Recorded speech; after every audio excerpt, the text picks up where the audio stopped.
Europe 1, la France bouge. Elisabeth Assayag, Emmanuel Dutheil. Et on est très heureux, comme chaque jour, avec Elisabeth Assayag, d'être avec vous sur Europe 1 dans La France bouge, de vous accueillir comme ça autour de notre table, plus que jamais. On a très très faim, je peux vous dire qu'on est entouré des plus beaux produits de Lenôtre, donc ça nous donne très très faim, mais ça nous donne aussi très envie, Elisabeth, de découvrir le pitch du jour. Et le pitch du jour, c'est avec vous, Julien Anglade. Bonjour. Bonjour. Vous avez 37 ans, vous êtes le fondateur de Clac. Clac, ça signifie conserverie locale, artisanale et créative. Vous êtes de Cournon d'Auvergne, vers Clermont. Alors que Clac, apparemment, c'est le bruit de la conserve, mais pas n'importe quel bruit. C'est parti pour votre pitch, vous avez 1 minute. Donc bonjour à tous, je m'appelle Julien Anglade, je suis le fondateur de la conserverie Clac. Clac comme le bruit du bocal quand vous l'ouvrez est l'acronyme de conserverie locale, artisanale et créative. Notre conserverie bio, basée au cœur de l'Auvergne, à côté de Clermont-Ferrand, repose sur 3 piliers, la bio, le local et l'artisanat. En 2017, j'ai décidé de me lancer seul dans cette aventure entrepreneuriale avec 8 recettes de tartinables apéritifs. Aujourd'hui, Clac, c'est une équipe de 6 personnes et une trentaine de recettes originales, dont nos fameux tartinables apéritifs fromagés, mariage d'un légume et d'un fromage, comme notre mousse de carotte au bleu d'Auvergne, ou des recettes 100% végétales, comme le caviar de lentilles vertes à l'indienne. Nous travaillons en direct avec une quinzaine de fermes bio auvergnates qui nous fournissent 80% des ingrédients que nous transformons. J'ai souhaité mettre au cœur de mon projet les agriculteurs locaux dans une démarche de circuit court et de lutter contre le gaspillage alimentaire en sauvant toujours plus de légumes bio dits moches. Nos conserves sont distribuées dans 300 points de vente spécialisés, magasins bio, épicerie fine, et sur notre site internet clac-conserverie.fr, et n'hésitez pas à nous encourager en nous rejoignant sur les réseaux sociaux. D'habitude, je vous coupe dès que la musique s'arrête, mais là, je me suis dit quand même un 31 décembre, faut être sympa. Vous avez été sympa aujourd'hui, Emmanuel. Alors donc, on a bien compris, vous cochez toutes les cases, Julien. On est sur les produits moches, donc on est sur l'anti-gaspi, on est sur le goût, on est sur le beau. Il y a tout, en fait, finalement, chez Clac. Et c'est un projet que j'ai essayé de regrouper toutes mes compétences au service de mes convictions, et voilà, et l'histoire a démarré en novembre 2016 dans un champ de carottes. Voilà, on faisait le constat avec des maraîchers qui avaient des légumes tordus, des légumes non commercialisables, et puis et vous les avez sauvés. Et nous, on s'est mis à les sauver, et depuis on a sauvé plusieurs dizaines de tonnes de légumes. Alors Julien, je vous présente Nathalie Carré, elle est en charge de l'entrepreneuriat à la CCI. Bonjour Nathalie. Bonjour Nathalie. Bonjour Julien. Bonjour Elisabeth, bonjour Emmanuel. Bonjour. Nathalie, elle épluche, elle analyse. C'est le moment de le dire, c'est les le moment carottes. d'éplucher les carottes. Bien vu Elisabeth. Elle analyse les dossiers de toutes les personnes qui viennent pitcher dans la France bouge. Nathalie, les forces et les faiblesses de Clac, on vous écoute. Oui, alors 3 points positifs.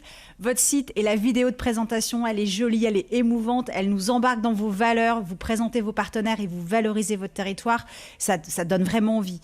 L'univers de l'apéro, les Français sont accros à l'apéro. Plus de la moitié des Français pratiquent l'apéro au moins 1 fois par semaine. Donc vous avez bien ciblé votre positionnement. Et puis les recettes simples et au goût du plus grand nombre, vous évitez les assemblages qui ne flattent que le palais du bobo parisien.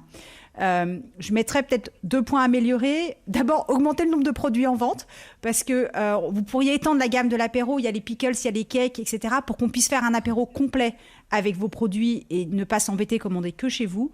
Puis peut-être une suggestion, vous montrez vos producteurs les pieds dans la terre. Et du coup, il faut peut-être expliquer comment on fait pour encore avoir des courgettes et des poivrons en décembre, histoire qu'il n'y ait pas de doute sur les producteurs ni sur la conservation des aliments. Ouais, je trouve, moi, que ce dernier point à titre personnel est vachement important.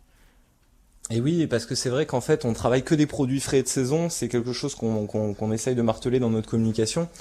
En gros, on fait un prévisionnel de vente pour l'année, et l'été, on charbonne, comme on dit dans le métier, sur la production. Et donc, du coup, toutes nos courgettes chèvre miel sont fabriquées de début juillet jusqu'à début octobre. Alors Olivier Voiric, je vous vois écouter attentivement le pitch de Clac et les remarques de Nathalie. Vous, en tant que directeur général de Lenôtre, c'est un domaine qui est proche du vôtre, cette idée de Clac. Qu'est-ce que vous en pensez ?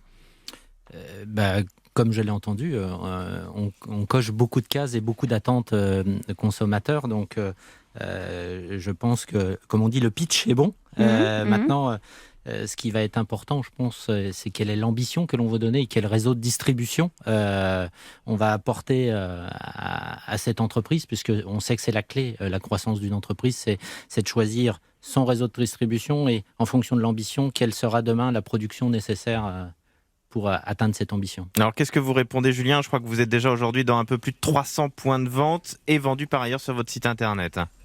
Tout à fait. Donc, comme vous le remarquez, effectivement, on est un projet à ambition limitée. Aujourd'hui, on participe énormément sur notre territoire à structurer la filière pour pouvoir justement garantir notre promesse client, qui est un approvisionnement bio et local à plus de 80%. Donc aujourd'hui, on a structuré avec Ova Bio, notamment des producteurs locaux, la filière pour sauver toujours plus de légumes. Notre ambition, c'est d'en faire un projet résilient qui continue de se développer en magasin bio et en épicerie fine. Aujourd'hui, on a la chance, et j'ai la chance que le produit, on va dire, fonctionne au bouche à oreille et que c'est des distributeurs qui m'appellent et pas aujourd'hui être dans la partie commercialisation. Donc aujourd'hui, on est vraiment basé sur la structuration filière. On s'est développé la première année fortement locale. Aujourd'hui, la métropole lyonnaise est bien couverte. Et puis, on avance comme ça. Pour demain, on a commencé là à s'attaquer à Paris avec une petite dizaine de points de vente sur Paris. Et on va se développer comme ça au fur et à mesure dans une croissance raisonnée parce que j'ai quitté le monde de l'industrie. Avec le choix justement de remettre les producteurs au cœur du projet. On aime bien avec Elisabeth poser cette question. Dans 5 ans, vous êtes où, Julien Anglade? Et ça ressemble à quoi, Clac? Dans 5 ans, je suis toujours en Auvergne, ça c'est une certitude. Et peut-être avec, comme l'a dit tout à l'heure, un développement de Clac sur des produits complémentaires. Aujourd'hui, j'ai la chance d'avoir un associé qui est le responsable de production, qui est issu de l'école Ferrandi. Des idées culinaires, on en a des dizaines. Et effectivement, sur les pickles, les légumes fermentés, les biscuits, on a énormément d'idées. Aujourd'hui, on développe tout sur fonds propres, donc on essaye d'y aller étape par étape. Il y a 1 an, on a déménagé dans des nouveaux locaux qui permettaient de répondre aux besoins de production. Et voilà, et donc l'avenir nous appartient et à nous de chercher de développer les bonnes recettes qui correspondent aujourd'hui aux attentes des consommateurs. Ça s'appelle Clac. On vous souhaite bonne chance, Julien Anglade. Un très bon réveillon du 31 décembre. Très bon réveillon à vous tous et une très belle année 2020, bien meilleure que celle 2021, excusez-moi. 2021, Passez le cap, s'il vous plaît. Merci en tout cas. Merci à vous, Julien. Et si vous avez envie, vous aussi, de venir pitcher, comme on dit dans la France Bouge, dès l'année prochaine, eh bien, c'est très simple. Il vous suffit d'adresser votre candidature sur notre boîte mail e1-lafrancebouge@europe1.fr et vous aurez peut-être comme ça la chance de faire partie de nos candidats ou de nos candidates en route pour les trophées Europe 1 La France Bouge. Olivier Voiric, directeur général de Le Nôtre. Suite et fin de notre émission, vous restez encore un tout petit peu avec nous. Europe 1, La France bouge. Elisabeth Assayag, Emmanuel Duteil.